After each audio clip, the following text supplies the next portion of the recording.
kejadiannya hari Sabtu, berarti Sabtu tanggal 14 sore.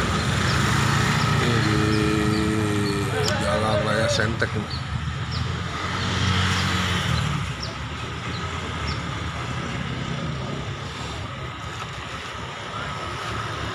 Di depan Sanggar Senam Joglo.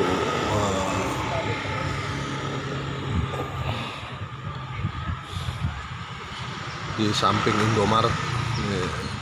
Namanya ini lapangan Telkom.